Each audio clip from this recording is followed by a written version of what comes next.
तर थंबनेलला तुम्ही पाहिलंच असेल, पोह्यामध्ये बेसन घालून आपण छान असा पदार्थ बनवणार आहोत. तर सुषमाज कुकिंग चॅनलमध्ये तुमचं स्वागत आहे. तर इथं 1 वाटी पोहे घेतलेत आपण. जे आपण कांदा पोहे बनवतो ना, तेच पोहे आहेत. तर छान स्वच्छ निवडून असे हे पोहे घेतलेत. तर याच्यात कचरा वगैरे असतो ना, त्याच्यामुळे धुवून घेतलेत. तर इथं अर्धी वाटी मी गव्हाचं पीठ घेतलेलं आहे, अर्धी वाटी बेसन पीठ घेतलेलं आहे.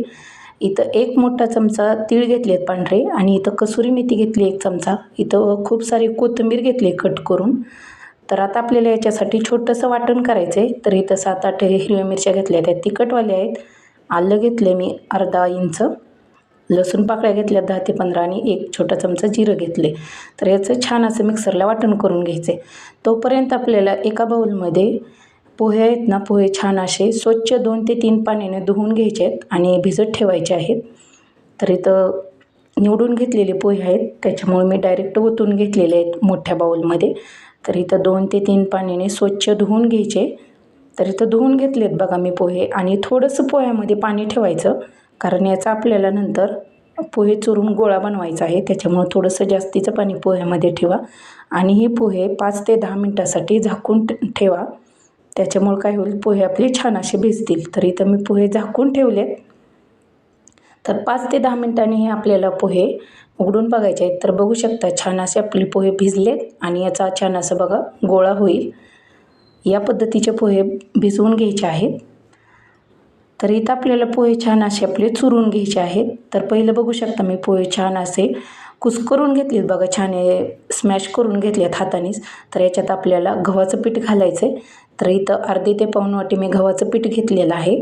तुम्ही तुमच्या याच्यानुसार जेवढी तुम्हाला बनवायची आहे ना हा पदार्थ, तेवढं तुम्ही क्वांटिटी घेऊ शकता. तर इथं मी बेसन पीठ घेतलेलं आहे. तर पाऊण वाटी बेसन पीठ घेतले.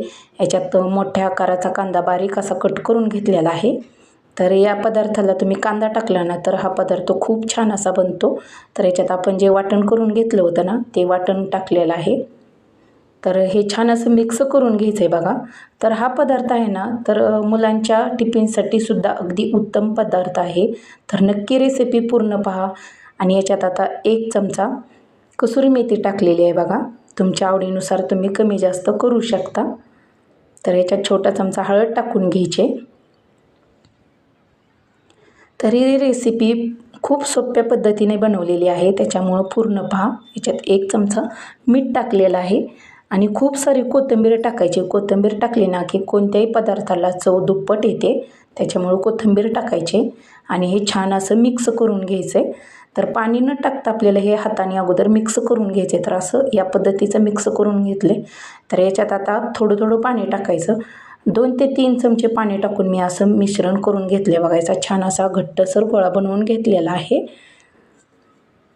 तर या पद्धतीचा गोळा बनवून घेतला आणि याच्यावरती थोडंसं तेल टाकायचं आणि छान असा हा गोळा परत एकदा मिक्स करून घ्यायचा आहे.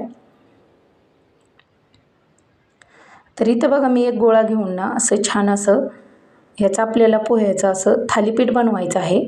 तर इथं मी दाखवते, तव्यावर ना थोडंसं तेल टाकायचं आणि तेल टाकून ना याच्यावर एक गोळा घ्यायचा आपल्या मिश्रणाचा, जे काय आपण पीठ मळलं होतं त्याचा गोळा घ्यायचा आणि याच्यावरतीच आपल्याला गॅसची फ्लेम पूर्ण लो करायची आहे आणि त्याच्यावरती आपल्याला असं थापून घ्यायचं आहे तव्यावरती.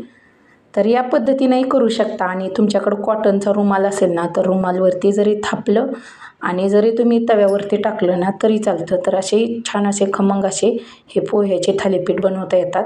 तर तुम्हाला जी सोपी पद्धत वाटेल त्या पद्धतीनं तुम्ही बनवू शकता. मुलांच्या टिफिनला देऊ शकता किंवा नाश्त्यासाठी सुद्धा बनवू शकता. अगदी उत्तम पदार्थ आहे हा. तर रेसिपी पूर्ण पहा. रेसिपी आवडल्यास व्हिडिओला लाईक करा, शेअर करा, कमेंट करा आणि माझ्या चॅनलवर नवीन आला असेल तर माझ्या चॅनलला नक्की सबस्क्राईब करा.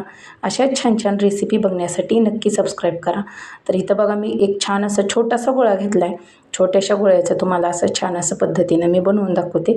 आकार वगैरे असा एवढा छान येत नाही बरं का, गोलाकार वगैरे येत नाही, पण चवीला खूप भन्नाट असं लागतं. बघू शकता याला छोटे छोटे असे होल पाडून घेतलेत.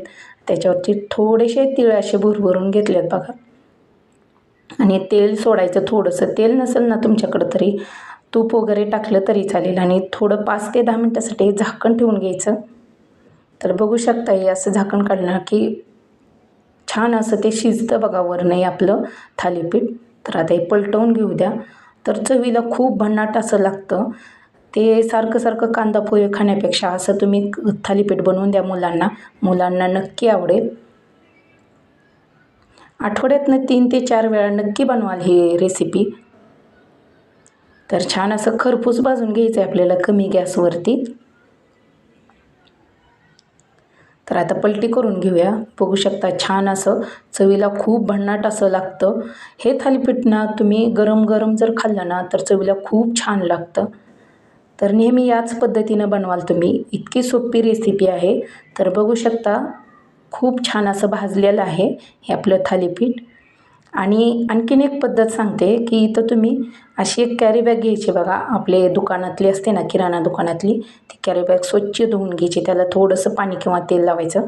असं थोडासा गोळा घ्यायचा आणि असं करायचं बघा. थोडंसं बारीक करायचं आणि छान असं थापून घ्यायचं आहे. ह्याला छान होल पाडायचे आणि हे तुम्ही तव्यावरती टाकायचं आहे. छान असं भाजून घ्यायचं.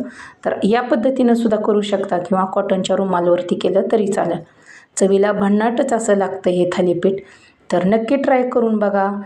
आणि हे थालीपीठ असं मी एका प्लेटमध्ये काढून घेतले आहेत आणि त्याच्यासोबत शेंगदाण्याची चटणी किंवा दही, टोमॅटो सॉस यासोबतसुद्धा तुम्ही खाऊ शकता. चवीला अगदी अप्रतिम असं लागतं.